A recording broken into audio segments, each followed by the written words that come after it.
ይሄን ታሪካዊ ጥብቅ መረጃ አሳያችኋለሁ 10 ጊዜ ኮፒ ሊንክ ያረጋችሁ አካውንቴ ስለተያዘ የብልጽግና ሰራዊት ሆን ብሎ ህፃናትና ሴቶችን ነፍሰ ጡርን ሳይቀር በድሮን እየገደለ እንደሆነ አምልጧቸውም ይመስለኛል ይሄንን መረጃ ራሳቸው ተናግረውታል። በተለይ መከላከያ ሰራዊት የታጠቃቸው ድሮኖች አጠቃቀሙን በግልጽ የሚያውቅ ድሮኑ ደግሞ ቀርጾ ኢላማውን አሳይቶ የታጠቀ ነው ያልታጠቀ ነው በቀጥታ ለውሳኔ የሚያቀርብልን በምስል የተደገፈ በቪዲዮ የተደገፈ ነገር ነው። ሲመታም ኢላማውን ያሳያል። ምን እንደሆነ እናውቃለን። ይሄ ነው ሆን ብለው ወገኖቻቸው ህፃናትና ሴቶችን በግፍ እየገደሉ ያሉት ያውቁታል ማንን እየገደሉ እንደሆነ። ሰሞኑን በሰሜን ወሎ ጉባ ላፍቶ በተባለ አካባቢ ነፍሰ ጡር እየወለደች እያለ ነው በግፍ በድሮን የገደሏት። የመስቀል ዕለት ይህን የተናገረው ኮሎኔል ጌትነት አዳነ ነው። ሀገር ጠብቅ ተብለ የተሾምከው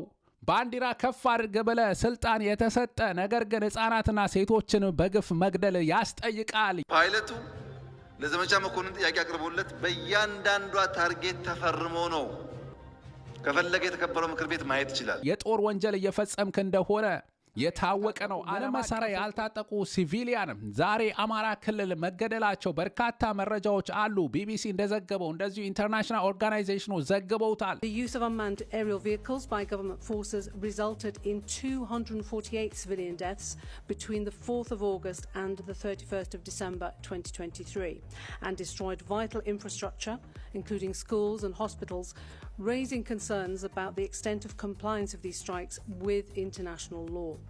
ከዚህ ቀደም በትግራይ በኦሮሚያም ጭምር በድሮን ህፃናትና ሴቶች በግፍ ተገለዋል። የጦር ወንጀል ተፈጽሟል። ዩናይትድ ኔሽን ህግ መሰረት ለዚህም የብልጽግና ኃይል ተጠያቂ መሆን አለባቸው። ድምጻችን ለወገናችን እናሰማ። ስቶፕ አማራ ጄኖሳይድ እንበልላቸው። ለወገኖቻችን በግፍ እየተገደሉ ላሉት በእውነት ሶሻል ሚዲያችን እስቲ እንጠቀምበት። ሰልፍ ወተን ድምጽ እናሰማ።